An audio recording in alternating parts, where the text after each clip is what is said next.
nécessiter un engagement.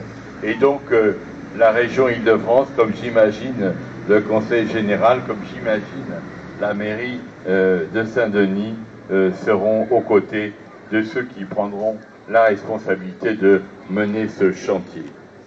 La force de l'Île-de-France, c'est d'être ouverte au monde. Édouard Glissant disait le tout monde.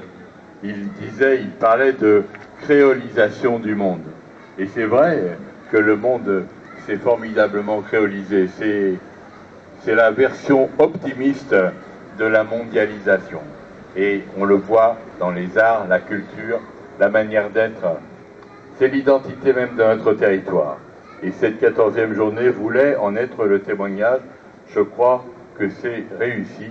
Et je voulais vous dire que j'étais fier et heureux d'être à vos côtés ici avec tous les élus d'Île-de-France. Merci. Merci, Monsieur le Président Pichon. Dernier intervenant, nous allons accueillir le délégué interministériel à l'égalité des chances des Français d'outre-mer, Monsieur Claude Siard. Bonsoir, bonjour. Je ne sais pas si vous avez vécu les choses de la même façon que moi, mais très ému par les discours qui ont été tenus ici. Très ému parce que, et j'espère en tout cas que mon propos sera complémentaire, très ému parce que nous nous rendons bien compte que les choses changent, que la société française, malgré les réticences, évolue, malgré les conservatismes, la société française ne peut plus revenir en arrière. Et je voudrais vraiment vous remercier tous pour vos discours. Monsieur Jean-Paul Huchon, président du Conseil régional d'Île-de-France, Monsieur Patrick Braouzek, député de Seine-Saint-Denis. Cher Patrick, je n'ai plus protocolaire, hein, tu préconisais que l'on soit... Tu fais comme tu veux. Monsieur Stéphane Troussel, premier vice-président du Conseil général de Seine-Saint-Denis, Monsieur Didier Paillard, mon cher Didier, maire de Saint-Denis, avec qui nous avons commis quelques moments de musique et de culture à la télévision. Chère Viviane Romana, grande sœur, cher Serge Romana, grand frère, à tous les élus, mesdames et messieurs, chers amis. Je suis heureux et honoré d'être avec vous aujourd'hui pour conclure cette 14e journée consacrée à la commémoration de l'abolition de l'esclavage. Cette journée permet de poser un regard historique sur notre passé et de comprendre toutes les problématiques héritées de ce passé.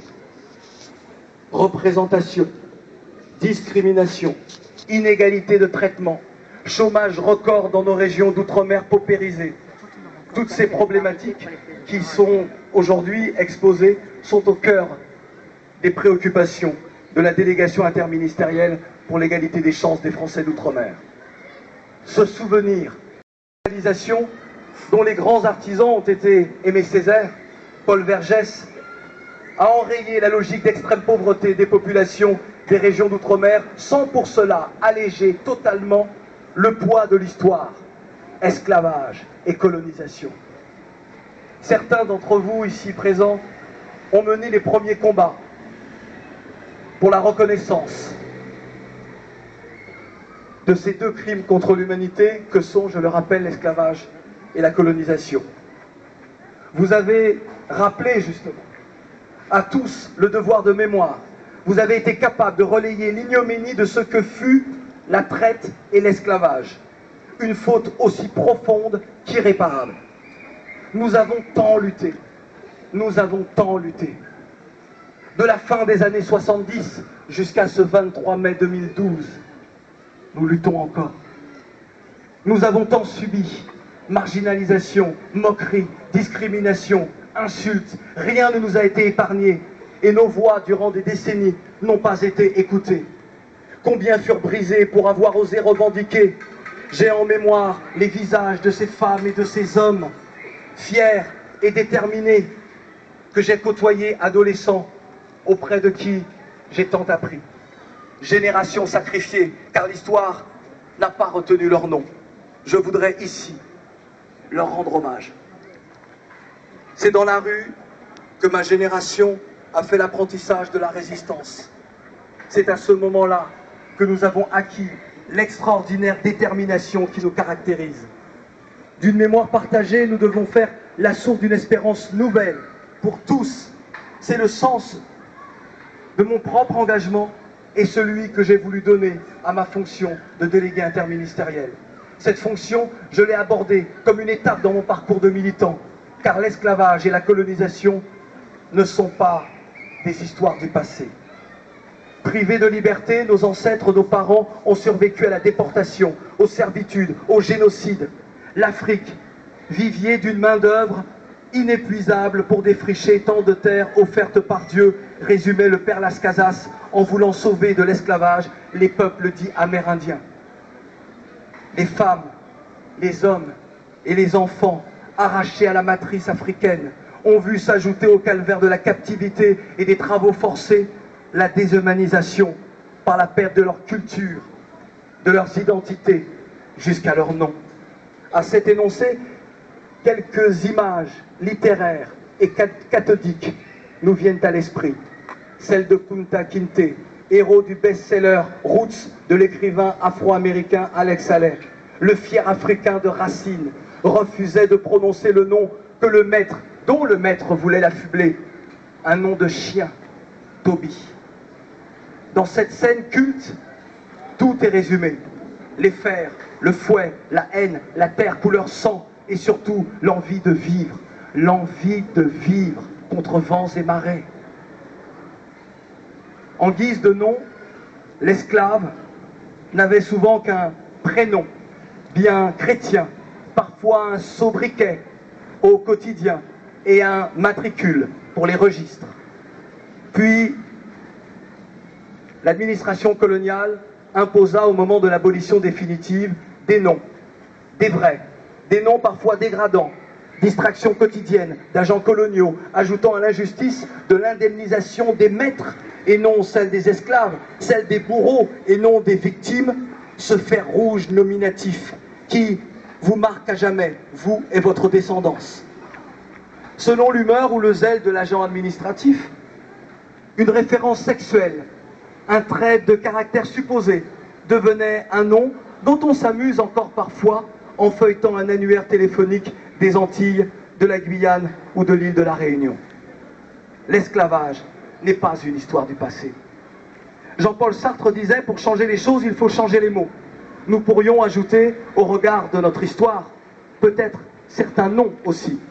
Pour les mots, peut-on encore accepter le terme de mulâtre, mulata en portugais, mulet, mulâtre? Doit-on continuer à employer le mot de chabin, croisement contre nature d'un bouc et d'une brebis, ou d'un bélier et d'une chèvre? Et métropole, dont la signification est sans équivoque. À métropole, et vous le savez, je préfère le mot hexagone. Et puisque la France est une et indivisible, comme j'aime également à le dire, la France est désormais un archipel. Oui, l'esclavage n'est pas à archiver dans les rayonnages du passé, il doit être désintégré dans ses moindres vicissitudes.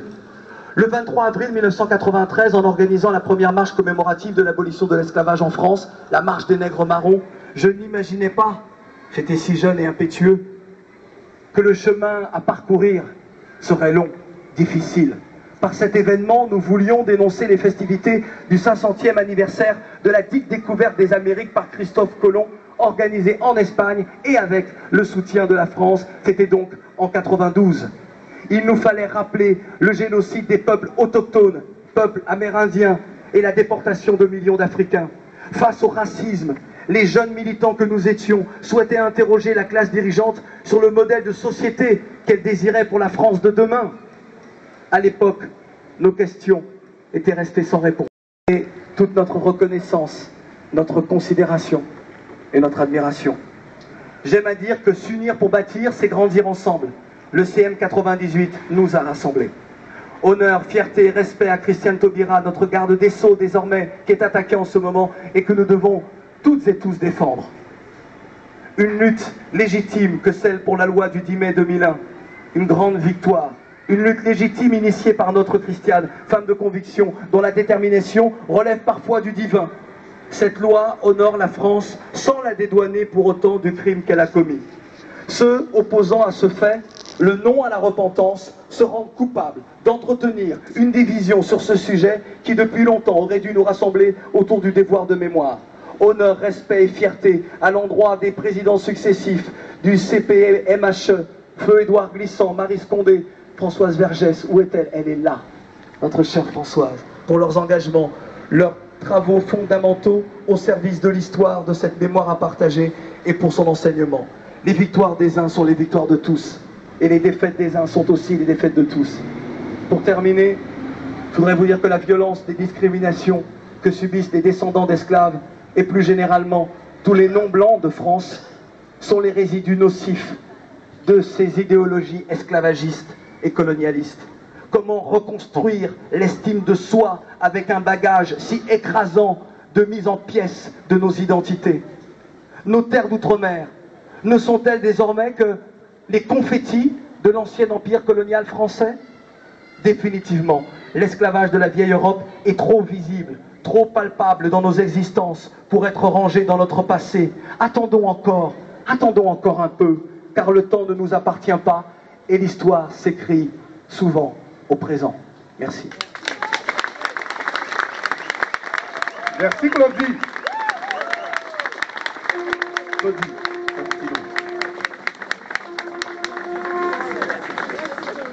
Merci à tous.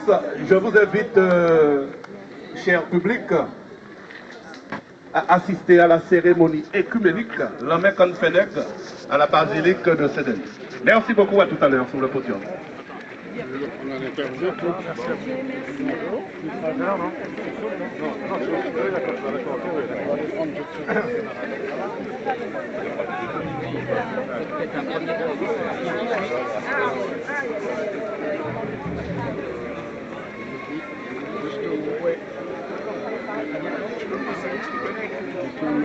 Un mot pour la chaîne locale de Pantin.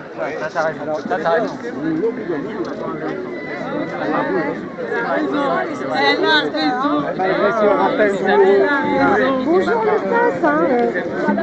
Monsieur le Président, tout à l'heure, Monsieur le Président, bonjour. Monsieur le Président, j'ai ma caméra, tout à l'heure, j'ai pris le batterie, donc je pense avec l'étude que j'ai là aujourd'hui. C'est le chef Simon Kimbangu. Simon Kimbangu, le conservateur pour s'opprimer, qui habite en Kamba, la Nouvelle-Jérusalem. Ici, je le représente. Un petit mot parce qu'on célèbre le peuple opprimé. Et aujourd'hui, la France reconnaît cette oppression-là et on veut marcher dans l'amour fraternel. Un petit mot à propos, par rapport à ces circonstances. Écoutez, pour moi, c'est très important d'être ici parce que c'est l'officialisation, la reconnaissance véritablement du caractère insoutenable, insupportable de la traite négrière et par conséquent reconnaître que l'histoire de France n'a pas que des éléments de lumière, mais des éléments d'obscurité et par conséquent apprendre cela aux jeunes, apprendre cela à toute la population bien européenne que maintenant les départements de travers. Et c'était la raison pour laquelle j'étais ici, souhaitant que beaucoup de cérémonies comme celle-là puissent se tenir dans les villes de France. Il y a tout de même presque un minute de Dorian. Merci Monsieur le Président. Au nom de Papa Simon Kimbangu, je vais renouveler l'occasion de visiter chez nous à Nouvelle-Jérusalem en Kamba au Congo. Parce que nous célébrons la francophonie au Congo l'année prochaine, en octobre prochain, le 12 octobre, on va célébrer la francophonie au Congo. Et donc on aura l'occasion de se voir. Merci. À bientôt. Au revoir.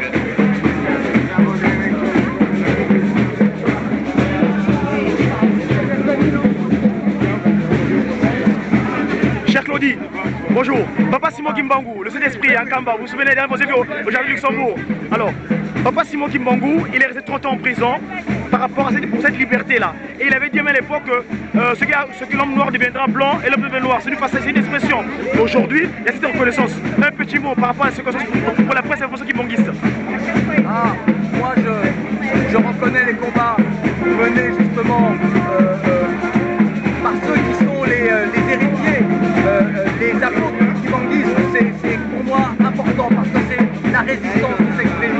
Et je suis très heureux parce que beaucoup oublié ces épisodes-là, beaucoup oublié ce mouvement-là de résistance. Et c'est bien de le rappeler. Et voilà, j'ai juste envie de dire, où que vous soyez, qui que vous soyez, tous les membres du mouvement, restez fiers de ce que vous êtes. N'ayez pas honte des combats que vous menez. Vous êtes délégué aujourd'hui nous, au sein du Papa Simon Kimbangu, nous célébrons Noël le 25 mai. On nous dit qu'on va faire des festivités. Est-ce que ça vous dirait d'une invitation de venir nous représenter au niveau de l'église Kimbangiste pour la fête de Noël, le 25 mai prochain? Moi j'aimerais bien, si vous m'invitez, je viens. Ok, je vous donnerai l'invitation à l'occasion. Merci beaucoup, M. Claudie. Bon courage. Merci.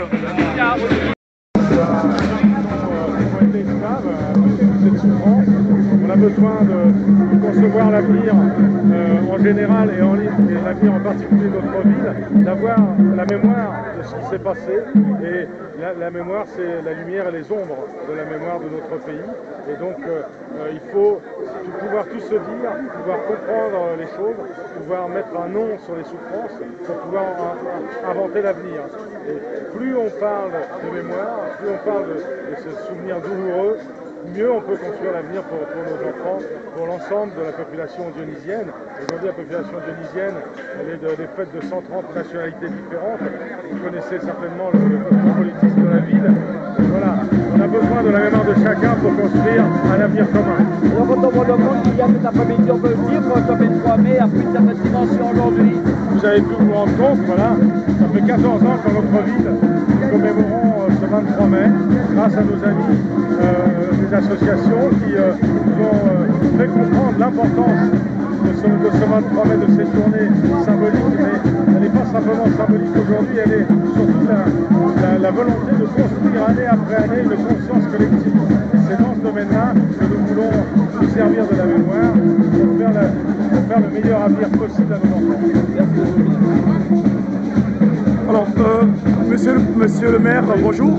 Nous sommes l'institution Papa Simon Kimbangu, le consultant des peuples opprimés. Ce messager du Seigneur Jésus-Christ qui est apparu en Afrique centrale en 1887.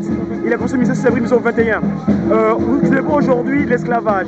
Papa Simon Kimbangu en 1921, il avait laissé des phrases en disant par exemple que ceux qui nous gouvernent aujourd'hui partiront et nous aurons notre liberté. Et pour ça, ça va coûter 30 ans de prison.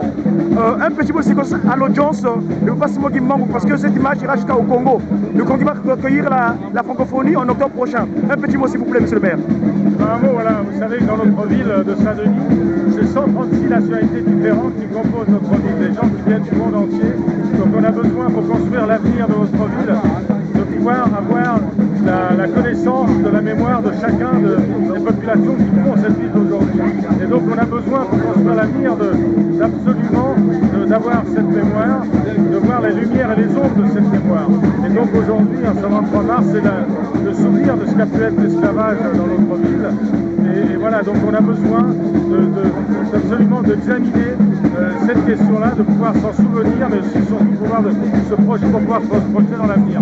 Et on a besoin, c'est le vœu de tout Dionysien, de construire ensemble l'avenir de la ville. Donc en reconnaissant les histoires et la mémoire de chacun, on construira au mieux l'avenir de nos populations. Je vais vous faire une petite confidence, vous savez, actuellement c'est l'église Kimbangiste, dans les ceux qui est né au Congo en 1921, il y a une paroisse qu'on appelle paroisse de église Kimbangiste de Paris Saint-Denis, et c'est très renommé. Alors, vendredi prochain, le 25 mai, nous allons célébrer l'activité le Seigneur Jésus-Christ.